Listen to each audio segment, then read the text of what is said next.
Welcome in, everybody, to the podcast, partscounterguru.com. I am Jay, and that is Keith.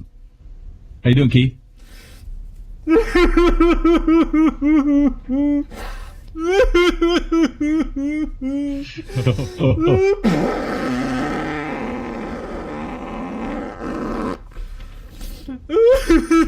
Jay, I just found out that my Tesla's locks froze when it was cold out. You better call Elon, man. Get Elon on that. So your Tesla lock froze. What they freeze? Yeah, it was not supposed to freeze in the cold. Oh, you mean something can actually can actually work in cold temperatures when it's super cold? You mean, are they designed to go to sub-zero temperatures? I don't know, but the range is dropping when it's cold outside. You mean to tell me they haven't developed a battery that can work, in minus 72 temperatures? Are you kidding me? Let's do some news so I can forget about it. All right. All right. Okay, so all you Tesla whiners out there, I think Keith's got an interesting subject to talk about. It's kind of funny because, I go out and I shoot on location. Sure, I know that some of you guys have probably seen my little, winter driving tip videos that are out there. If not, you can go to our website and click on our YouTube channel there. We've got all kind of links out there for you and everything. But funny enough, we were discussing, battery health and what you should and shouldn't do in cold weather with batteries, and this came up. Yeah, last week it was Kenny G and Train, and now I'm into. Yeah, it seems like I spend a lot of time, or we spend a lot of time talking about Tesla.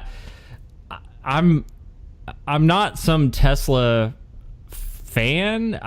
It's just it's a current news. They've been all over the news again this week, and well, what are they? Are they not number one in that market? Well, and the reason I've said this before, but the reason that I like watching them and talking about them and reading about them is because they're continuing to push the envelope of what's possible in the automotive industry. It's not necessarily that I'm a fan of the green factor, because that's but what they're doing in terms of pushing technology forward is causing everyone else to sort of also ramp up their It does if the competition, man. I mean, that's how it works, and good for us as consumers. And I think, what was their goal by 2020 to have a very cost-effective replacement battery for those things? And one that would and they just bought a new battery company, and now they're lowering the price on the Model 3 to be more competitive. So that's all good things for consumers. Ooh. Speaking of pushing, we'll put a tack in this Tesla thing. We'll get back to it in just a minute. Okay.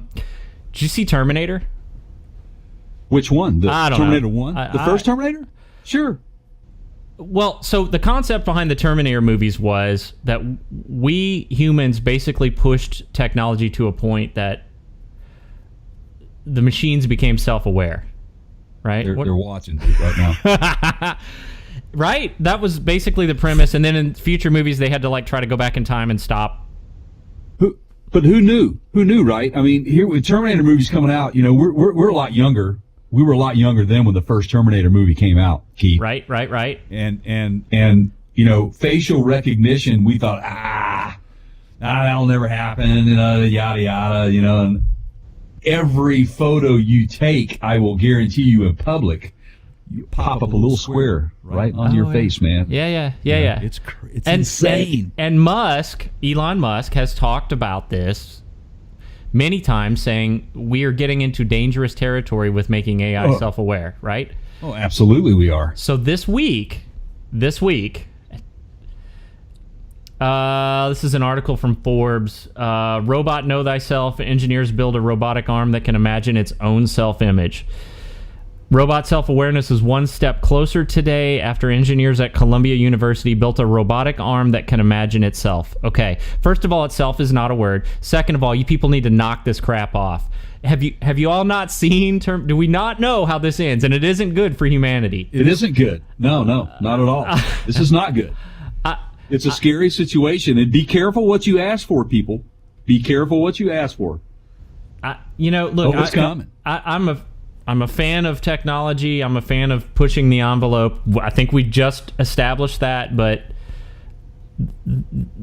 why do we need this? Why do we need machines that think for themselves? What's the what was the movie that was out? I forget who the director was, and I think there was a book on it. Forgive me, I don't know it. It was called Ex Machina, or yeah. That was a few years back, right? Yeah. Yeah. Did you see that? Yeah. Insane, man, and it was very, very, very enlightening in regards to, the data collection. Kind of scary. Yeah. It is very scary. But hey, let's just keep pushing that envelope. Let's do that. Hey, before we get any further, what I'd like to do is give a nod to this one. Oh, I forgot. Sorry. Tell us about this hat today. Okay, this particular hat, Black Raven Brewery, just south of Seattle here, about those 60 miles or so. I fell in love with their IPA. It's called Trickster IPA, and they've been in business for about 5-6 years now. Went to a brewer's night, and the guy politely handed me this. I told him what we were doing, and he said, "Here you go.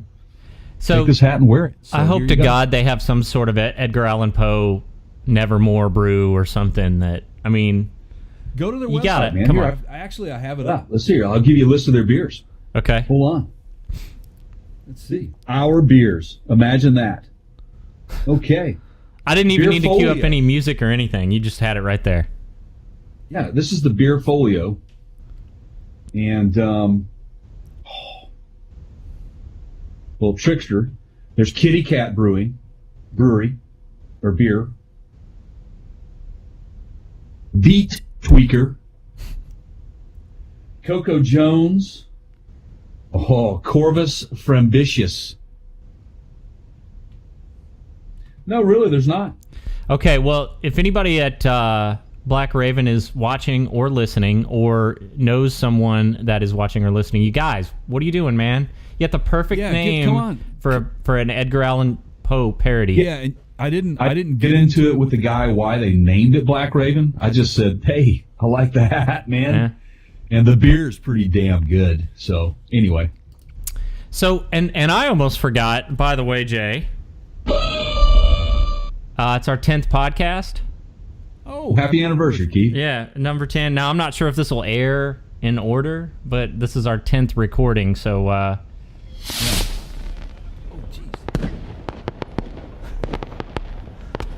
Yeah, there you go. Happy Man, that was neat. happy 10th podcast. Oh, you want the fireworks again? Yeah.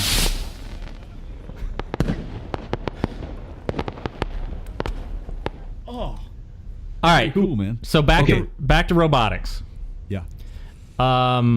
Last week, iRobot. You remember the Roomba floor vacuums? Okay, that company's been around for at least a decade. Yeah, my son has one. He likes it. The cat loves it more. The cat kind of rides it. We've got one, and it's old, and I've just kept it going. And well, they have a lawn. So they have a lawn. I know they have lawn care Roomba now. What's that? Have you seen this? Yeah, they have a lawnmower. It's a Roomba lawnmower. Right. So they've delved into a military, industrial kind of government contract work with robotics. And they have now, back on the consumer front, I think taken all this years of R&D and come up with a self-mowing. Well, that's actually that it doesn't mow itself, but here let's see what they say about it. It's called the Terra. It's a robot mower, so it's a lawnmower. It's got an app, of course. I mean, everything's on an app, man. Smart maps your lawn.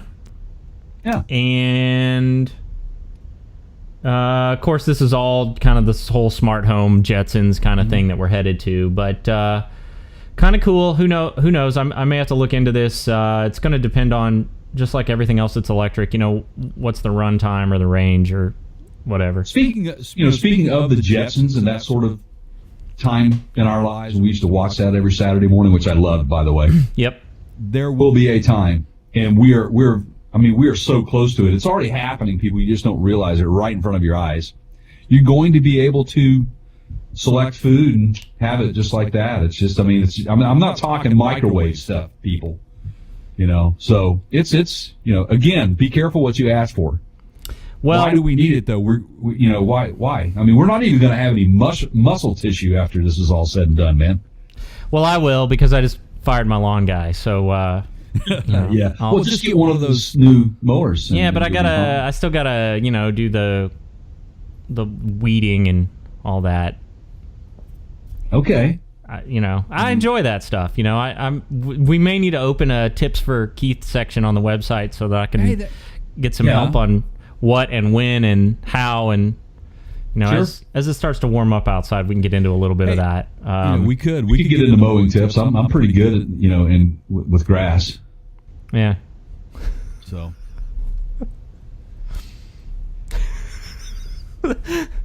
No, just waiting for the pun to sink in there. Yeah. All right, so a couple other on the subject of of machines taking over. Correct. You see the Runaway, I think I sent you this, the Runaway Barbie camper van recall. I found that to be very interesting. I love the way that the story was very well written, and it kept me very involved as I read from top to bottom. It was great, actually. So, hats off to those guys. I've gone from crying to laughing on this pot, or cry, laugh, whatever. So apparently the accelerator is sticking. And they had to recall a Barbie camper. Yeah. Unbelievable. And it's getting a mind of its own, right? It was sold throughout the holiday. So from last summer through the holiday gift season. Oh, you mean the height of the gift and birthday seasons? Oh, imagine that. And who is this made by again? I think it was Hasbro or Mattel or... Okay, yeah. Way to go, guys. Good Hasbro owns Barbie, I guess. So I don't know. I can't... But so I can just see this, because my kids had several of these. They're called Power Wheels. It's the battery powered little ride-on. Okay. Yeah. And I can just see this thing crashing into somebody's mailbox because it doesn't. Yeah. They do all of 3 miles an hour, but. Well, I will say this, that recently and sadly, and it's just a terrible, tragic story. These are you have to pay attention to your kids and what they're doing, no doubt about it. But locally here, well, not locally, but nearby, unfortunately, there was a child that was on one of those, and the parents were not watching, and it went over the riverbank, and unfortunately, the child was lost. So. Very careful, and I hate to put that sad note in there, but bring this to your attention how dangerous these things can be. So, good thing they are recalled. And let's bring this back to kind of there's been a lot of news. I think I sent you something. People are sticking oranges in the steering wheel to defeat the autopilot in a lot of these vehicles like Tesla, and we have a Lexus that has. If you take your hands off the wheel for a certain amount of time, it'll start barking at you, and the lane keep will eventually stop working. People are sticking oranges in between the steering wheel and the center. Mm-hmm. What do you call that part right there in the middle where the horn is? Well, just a cross member, whatever. Yeah. They're jamming oranges in there so that the thing thinks you have your hands on the wheel still. Yeah. And then taking naps while Tesla drives down the road. Yeah, it's not very smart. Seriously. All right, so back to this. Ooh, I can see myself getting worked up here. Back to this topic of winter driving and electric automobiles in particular. People have been making the news about this. Right. And by the way, LA Auto Show, the Volkswagen, they call it the ID Buzz. It's a electric retro camper van. The microbus. Remember the microbus? They're bringing it back out. I saw that, and I tell you what, they really, really paid homage to the original camper van. If it comes out looking like, if it comes out looking like that, my wife and I, we've been talking about getting a small camper, something that's affordable. This would be like the most perfect fit for us. And they're loved, by, I mean, some of those things are 30, 40 years old, and people just keep them in perfect shape. And they were really ahead of their time when they were produced. Yeah. And they do. They're great to travel around in. And you'll have a lot easier time finding places to park than I do. Yep. Got to give them that. No doubt about it.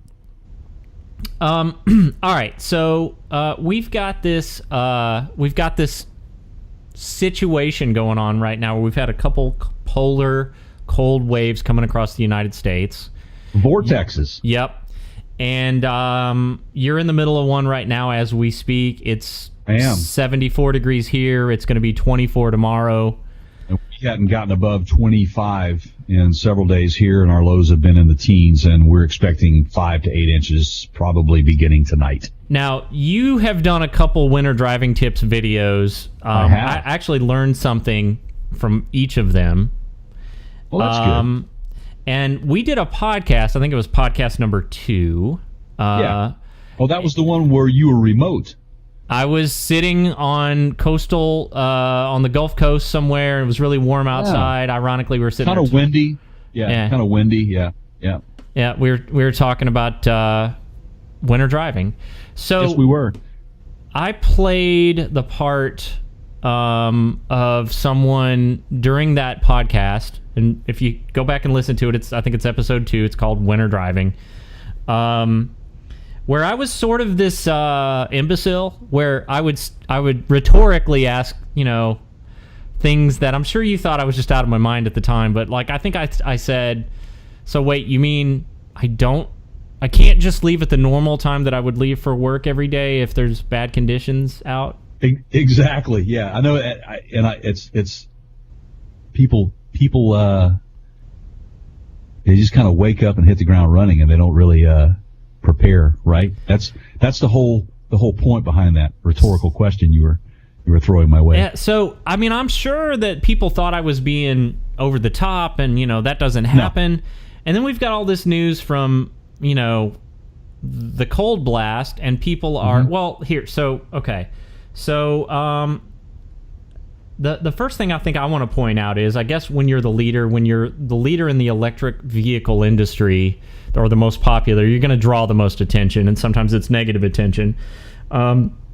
Model 3 owners have taken to social media. You mean like Tom Brady winning 6 Super Bowls because you're the leader in the league? Is that what you're talking about? I guess, yeah. Here we go again. Jesus, man.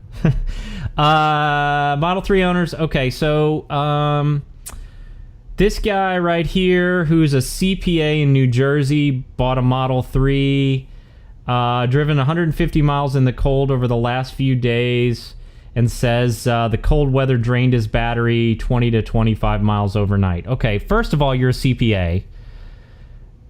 I have no use for you on planet Earth. Like, I've never met one of you that positively contributed to society. They taketh. You are devoid of all common sense, sir.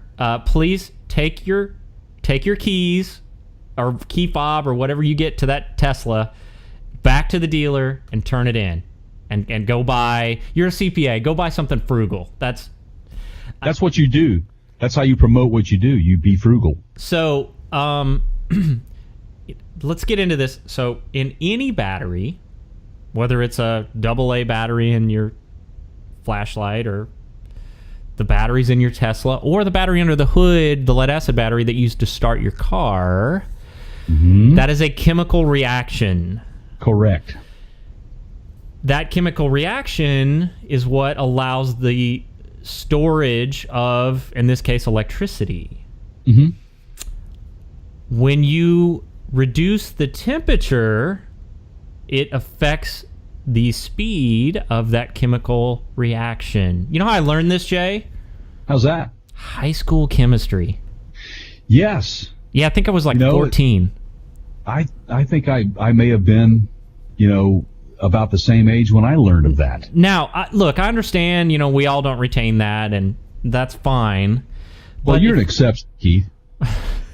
Thanks. But if you're honestly expecting to walk out to your car in the cold, whatever kind of car it is, and think that extreme cold is not going to have any impact whatsoever, you're a fool. You're an imbecile, sir.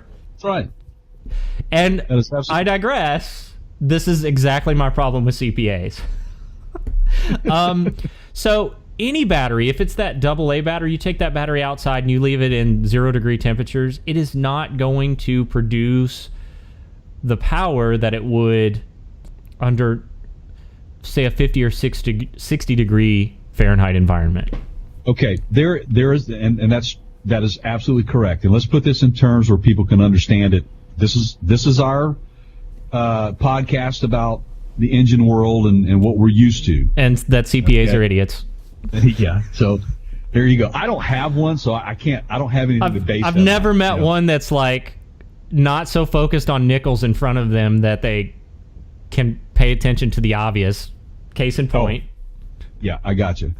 Okay. But it is, look, batteries for, gasoline engines, lead acid batteries, usually. Lead acid batteries. They have what is called cold cranking amps. Okay? Now, I speak of this in a little helpful hint battery health video that we have upcoming that will be posted on our YouTube channel for you guys, and we'll put it up on our website, partscounterguru.com. It is a fact that they give you a cold cranking capability at two specific temperatures, 32 degrees Fahrenheit and 0 degrees Fahrenheit. Most of your vehicles are going to require a minimum amount of cold cranking amps to start the vehicle at 0 degrees. But by the time it gets to 0 degrees, you've probably lost about 50% or 60% of that battery's, capabilities. So just understand that the colder that it gets, you do lose, and that's where Keith is going with this, folks. All right, so let's look at this in an even more layman's term. Right. First answer that comes to mind, Jay. Why do you put food in the fridge? To keep it in good condition. To help it last longer? Life expectancy, absolutely. So if I leave that food out at 74 degrees on the counter overnight, might not be good the next day, or in a couple days. It's probably going to be bad. Let's take a banana, for example. Okay. That's what happens to a banana. You freeze a banana, it does not turn black. So what I'm doing when I put food in the fridge is reducing the temperature, and the bacteria that causes breakdown are slowed, and that, okay, here we go, chemical reaction is retarded or slowed down. Correct. So it doesn't happen as quickly. Chemical reaction in your battery, chemical reaction in your food. Cold temperature affects both. Okay, let's look at this another way. There's so many different ways I could take this, but if you did you know? So to further the point that cold affects everything, there is a certain temperature at which gasoline fuel will cease to vaporize. Correct. I think it's about -20. I believe it is that. Yes. I'm not sure. I'm not positive. I think you're absolutely correct on that. I'm pretty sure. So if I live in like 20. Nome, Alaska, and it's below 20, and I've got an internal combustion engine that's fuel injected, and I go out there and I try to start, it's probably not going to start if it's below 20. Right. But they have engine heaters, and they have ways to compensate for that, okay? But the cold temperature, without extra methods to compensate for that, right, are going to impact. So look, man. So this guy that's complaining about losing 25, you're actually not losing range. Your power output is slowed down so that it's not able to show you the range. Correct. Because the chemicals in that battery are too cold. But it's going to show you what it's able to do at the current temperature, which is apparently he's losing 20 or 25 miles of range overnight. I mean, and you know. Yeah, but what else is he exactly? But what else is this guy doing or not doing that he should be doing to maintain that battery health when he gets out of the vehicle? Let's take this a step further. So there's a lady here. Oh, this is precious. Let's see. So Tesla has this door design where the door handles sit flush against the body. Are you familiar with this? I am. And you have to kind of push on one side or the other, and then it pops out and you grab it. Okay. Great design. I love it. Yeah, it's pretty cool. Again, pushing the envelope of sort of design, right? That's what Elon does. So, Jay, let me ask you a question. Sure. If I have a $500,000 Ferrari and I leave it sit out in freezing rain, right? You're an idiot if you do, but anyway. Well, probably. I mean, put it in a garage, man. Fair enough. Jeez. Fair enough. Right? Yeah. Are those locks exempt from freezing? No. But it's a $500,000 Tesla. It doesn't. Sorry, Ferrari. You know, it doesn't matter how. It doesn't matter how much it cost you to get from point A to point B to put a product on the market. Unfortunately, there are things that you have no control of, and that is super cold weather. Okay. This is scary. So this lady she's got a Tesla. Software engineer in Boston. Okay, going on the news making these remarks. I'm not making any of this up. Okay, I'm not going to name her. Tweets a picture of her frozen door handles. Okay. Huh. Software engineer. Oh. Developing code for maybe, I hope to God, not AI. Okay. Right. I can't wait all day for this silly car. Locks are frozen. This is what she tweets. Okay. So I spent some time thinking about this. I think I've got about 15 minutes of thought experiment. Okay. Now, I don't own a Tesla, for the record. Okay. All right. All right. Nor do I. But I do own one of these. Yeah. Right here. Okay. As well. I've heard, I'm pretty sure this is accurate, that you can get this thing called an app, put it on one of these. Right. And actually, I know this is true because being a car guy, being a fan of things with wheels, I was at the UPS store or the mailbox or post office or something last year. It was in the summer. And there was this really sweet looking Tesla with a big giant dog sitting in the front seat, parked right out front. And I walked in and to the lady, I said, "Is that your Tesla?" She goes, "Yeah." And I just said, "What do you think about it? Tell me what you think about it." You know, I love talking about cars, right? You love talking about cars. Yeah. And she goes, "Love it." You know, usual kind of Tesla owner response. And she goes, "Look at this."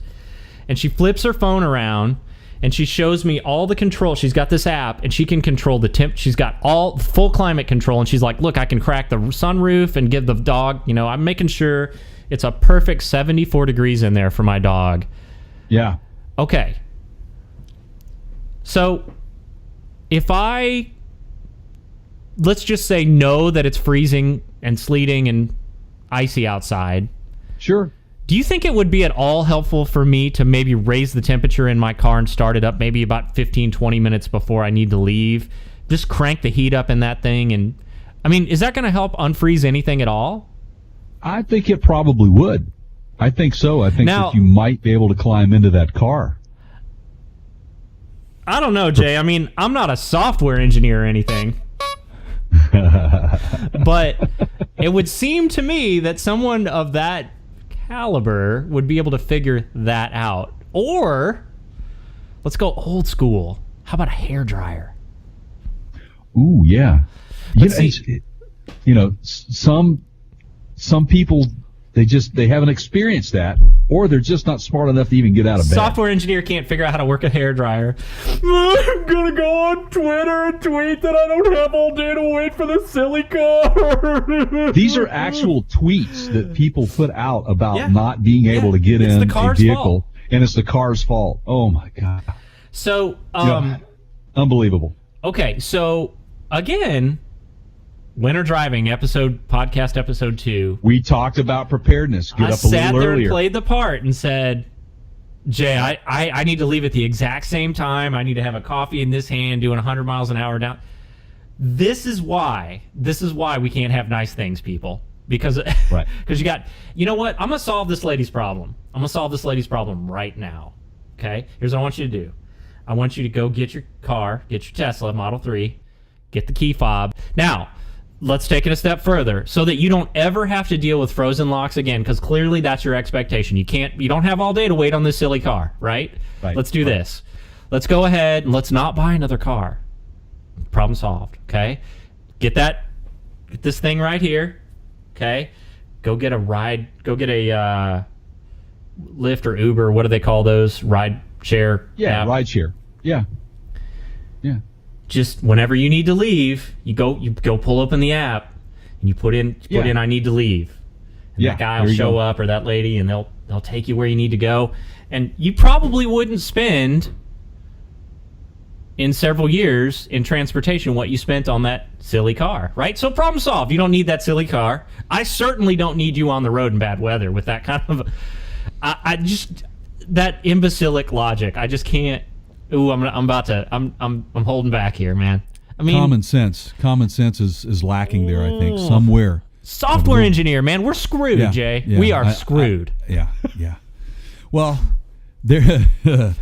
Yes, I agree with you. And you know what I would like for this particular software engineer to do? Like you said, take it back. Go get a refund on it. But with all the money that you're going to be getting back from the refund, why don't you spend that on resources to help you find the technology that's going to prevent this from happening? Because we could all benefit from it at some point in our lives, don't you think? Absolutely. And I'm not I'll say this again, this won't be the last time you hear me say this. I am a fan of products like the Tesla. And by the way, this is not a unique problem to Tesla. The Chevy Volt, all these cars that are electric, some of the Volkswagens, the BMWs, they're having the same exact situation in cold weather. But wait a minute.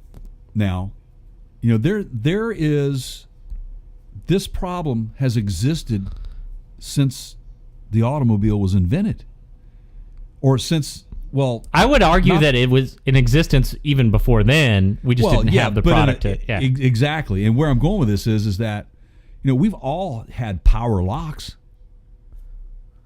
And they can be rendered useless in temperatures like this. So there's some sort of mental I'm going to be careful here, that says because I pay X amount for a vehicle, I shouldn't have to deal with nature. I mean, I don't know how else to... Okay, so I'm a fan of products like the Tesla, not because... This person is a perfect candidate for someone to be in the group that colonizes Mars or the moon. Oh, please. Yeah. And have them... Yeah, please go. Yes. But in general, just pushing the envelope of quality. Okay? Not AI, quality. So ultimately, I think we're never going to really get out of this, and this is another podcast topic. We're never going to get out of this sort of environmental situation until we get out of batteries and electric. Really, as we learned in the documentary Back to the Future, the nuclear power, Mr. Fusion, hydrogen power, some sort that's the way where we get, excuse the pun here, the biggest bang for our buck in terms of power return on investment of combustible or energy, right? So energy input versus power output. Right.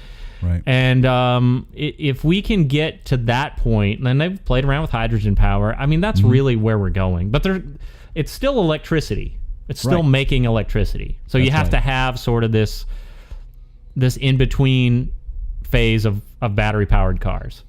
Right. And, they're making a lot of strides in the battery Oh yeah, for industry. sure. I mean, we were just talking about that before we started the podcast about, what was the average battery cost like early on was thousands or a few $1,000s in the first EVs, but they got down range to was awful because they couldn't. Awful. Yeah, they couldn't put a lot of batteries in them, and And they had set a goal of, I think, by the year 2020 or 2021 that they would be very cost effective, and then you'd start seeing the return on the investment. And I think they're there. I mean, they're pretty darn close, like we were speaking of earlier. I mean, replacement batteries, 300, 200 in some cases. Yeah, which is not bad, guys, in the scheme of things. I mean, they're getting lighter, and a normal lead acid battery is $80, right now. Right. So, and the bigger the engine, the bigger the battery you need, right. and the heavier the That's exactly right. I just don't know if we're going to be able to get out of our own way. This has kind of turned into another AI. Let's just deem it an intelligence episode. Yeah, let's have an episode on intelligence or their lack thereof. Are we going to be able to get out of the way? Are we going to get to a point where you're going to be able to get through to people and go, look, you can't expect to leave when there's snow on the road at the normal time that you would leave for work every morning. You've got to leave early. Right. And guys, if you can't figure out a way to fit that into your schedule, might I suggest to you that you watch a weather forecast occasionally. They're not just telling you to go to the grocery store for milk and bread, man. I mean, they're giving you temperature forecast and precipitation forecast, and they're not always right, but at the same time, just call it preparedness. Yeah, I mean, it's better than not looking at all, right? I had previously joked that we could just sort of come up with a rating system and put all these people on their own island and let them just like drive with each other, or I think I said planet, like they get their own couple lanes, right? Yeah. So yeah. I've come up with a test for you're gonna love this. I got a test. I'm on the edge of my seat, man. And if you can't pass this test, like you're not gonna be allowed to drive certain hours of the day. You certainly can't go buy a Tesla or a Ferrari or any nice automobile. I mean, you're gonna, Nissan Versa would be a good fit, but this is the test. Before you can renew your driver's license, you have to pass a 4-way stop. Which is read the book, people. You pull up to the intersection, not stoplights, a stop sign for like a cross, right? There's each direction stops people, at the intersection. Everybody stops. And if you can't pull that off, you come back next year, try again. Absolutely. I completely agree.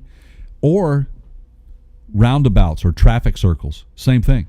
Okay. There is no. Do me a favor. I want anyone out there approaching a traffic circle, if you want to call it, roundabout, whatever you want to call it. If you find a stop sign anywhere around that, please take a picture of it. I want to see it. I want. So the reason why I'm going there, people, is that you do not stop. It's called yielding. But see, this is dangerous because I guarantee you that CPA that said, I paid $60,000 for this Model 3 or whatever it was, and I wish I had the quote in front of me, but he basically was very irritated that he lost 20 to 25 miles of range overnight in the cold. Oh. This is the same guy that if he goes into that traffic circle and takes a picture of that alleged stop sign, he's going to cause an accident and he's going to blame you. This is the same guy that the fast food companies had to put warning coffee is hot on the side of a cup because I live in a vacuum. That's where it started. The coffee cup. That's where it started. This is that mentality, and this is exactly why I want all those CPAs rounded up and put on an island by themselves.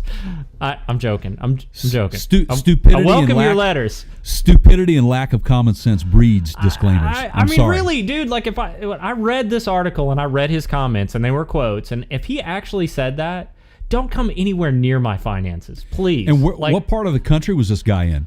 Did you get that? Was it like northern tier states? Or? I think he was a Patriots fan.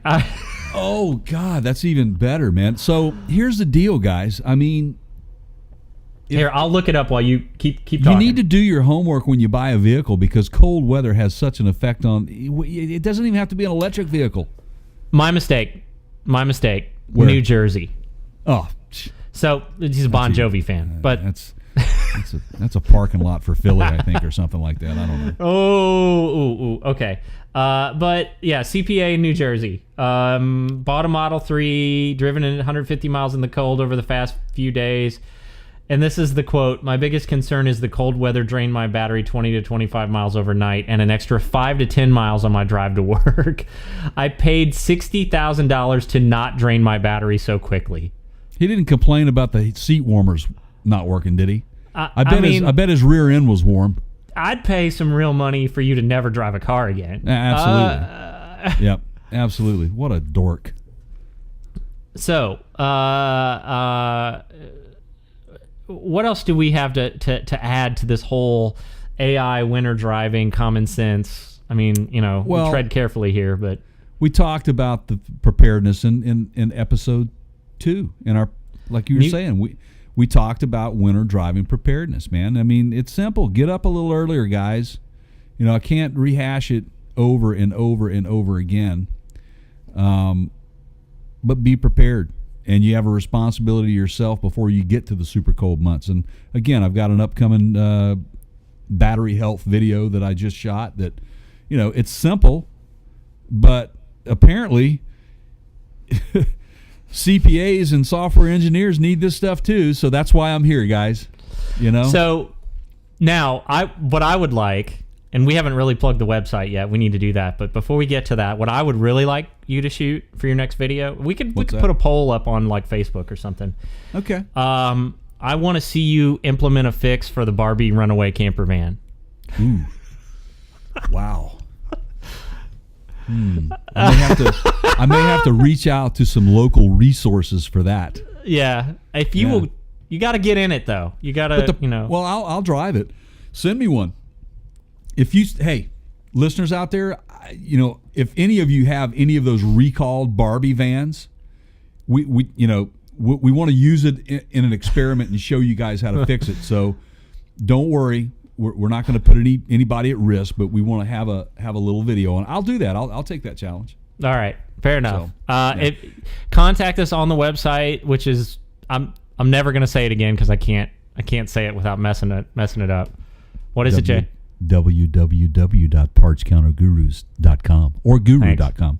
Yeah, okay. Plural, we have a singular. ask us a question link on the top there. That's right. You can hit us up there. Facebook, what's our Facebook link? Parts Counter Guru. Yeah, facebook.com. Yeah, facebook.com, Parts Counter Guru. We have a Instagram account, which is the Parts Counter Gurus. If you are listening to this podcast on one of our many audio platforms, just know that there's a video version which is on Apple Podcasts and YouTube. Mm-hmm. And if you are watching this video, like Jay's dad is, I think that's our number one fan, right? Yeah, Dad loves it, man. And if you're watching this video, does he watch or listen? He watches. Yeah. Okay.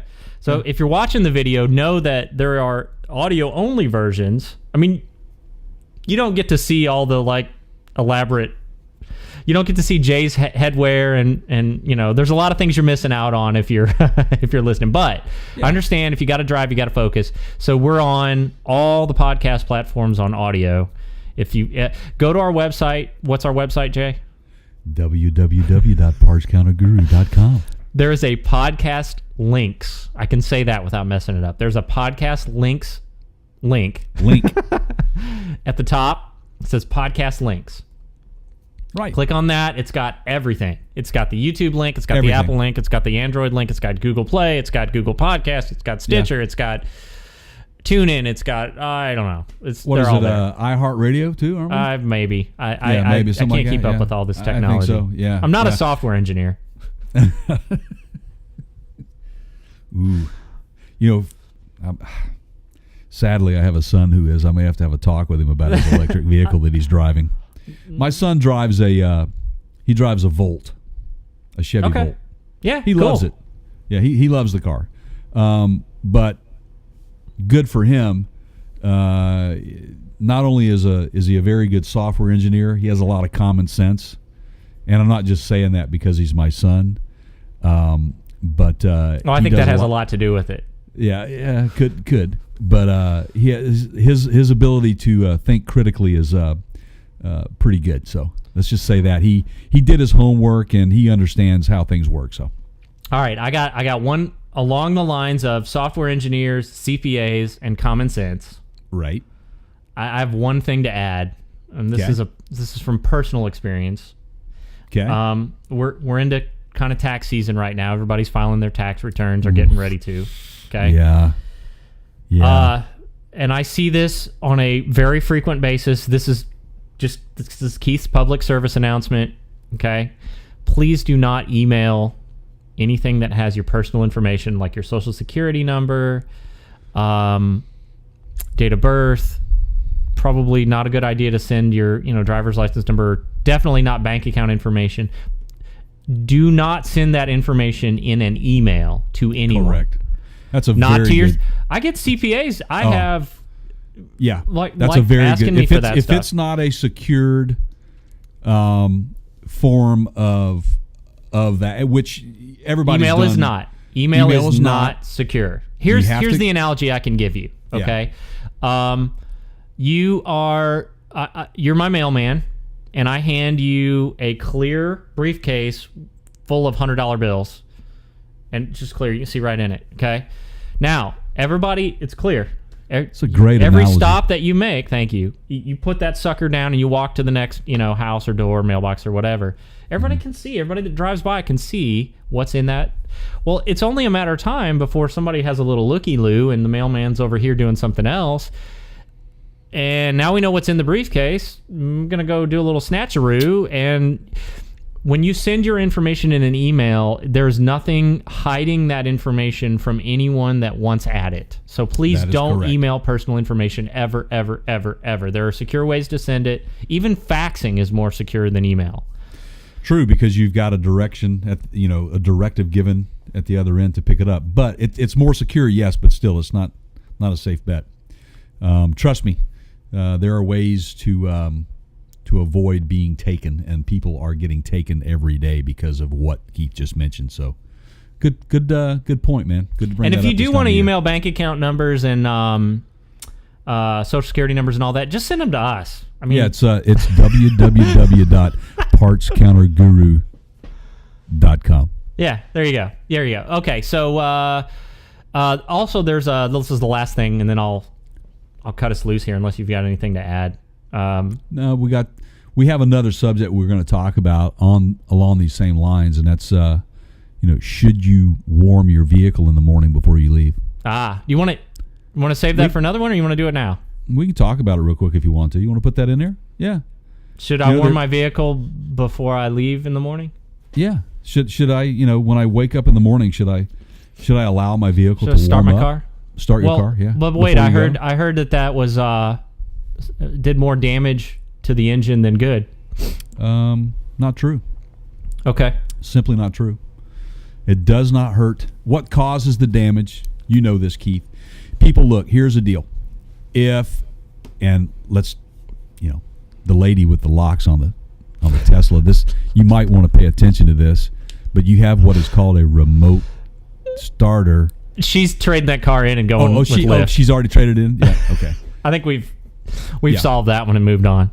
So, and true to this is that not every vehicle has that luxury of a remote starter. But a lot of vehicles are capable of adding an aftermarket remote starter. They're available in the aftermarket. They're out there. So there's a reason they're there. They wouldn't be selling them if you couldn't use them. So the bottom line is that it would be a good idea in the morning to maybe start it up just for, say, 5 minutes or so before you leave. And the benefit that you get from that is the moving parts in the engine are metal. Most of them are, you're talking alloys here. And they heat up a lot quicker than the fluid in the engine, like your coolant. So don't pay attention to the coolant temperature. The bottom line is getting the working parts moving and heating up a little bit so the coefficients begins. Okay?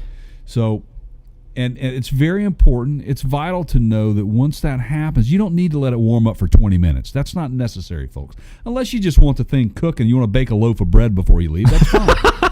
So, warm metal equals also warm lubricant oil, motor oil, Absolutely. right? Yeah. Which is really the key. You take off down the road and hammer the gas to bust out in front of that car coming down the side road, or the school bus if you're an idiot. And you're doing damage to that engine because it hasn't warmed up and the lubrication isn't able to circulate as quickly, right? That is absolutely correct. And the problem in modern day engines with that's why it's so critical that you don't want to just gas the thing. Don't get in it and slam it and just start burning the tires, man. That's not. You just need to ease into it and just normal driving practices, and it's actually good for the vehicle. When you do that, because of these late model modern day engines with all the changes they've made to alloys, you have a lot of tight clearances there. A lot of tight clearances at startup. So just be mindful of that. Yes, very, very. Let me explain this to anybody who's not aware, and I hope that our audience to some degree is aware, but there's going to be people that aren't aware of what those tolerances are. There is the CPA just went like yep. So some of these, for example, the clearance between a valve stem and a valve guide on some of these modern day engines are, in some cases 0.8 of a thousandth. That is very, very tight, people. So just keep that in mind. Don't goose it. You can warm it up. It is not there is a misconception that says that you shouldn't. There are people out there that probably will still tell you that you shouldn't. But I can tell you that it's okay. Excessive 20 minutes, yes. But 5 minutes or even 10 minutes and get in it and go. Just remember, when you get in it and go, you're not in a rocket. You just want to kind of drive. That'll save your engine. So there you go. There's my 2 cents on that. I like it. All right. So taking your lawn care advice at partscounterguru.com. Ask us a question. Looking forward to it. Go watch Jay's winter driving tips videos. There are 2 of them. Go back and listen to episode 2 of the podcast. We talk about this. Hopefully you'll find it entertaining. Yep. Best thing you can do for us right now, so that if you're enjoying this, tell a friend and subscribe. Those 2 things. Doesn't cost you a dime. And if you're not enjoying this, tell an enemy and subscribe. Yeah.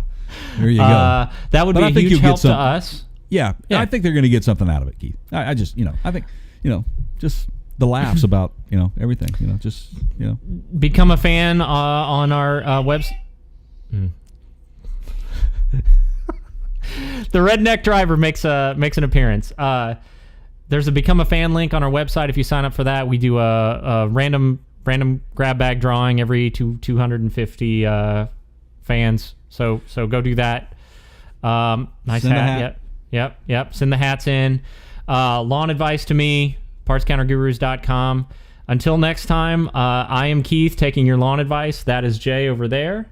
And we will quote my good friend Jay's winter tips to you on this one. Before you leave on your winter trip, check under the hood and check under the car. Until next time, everybody.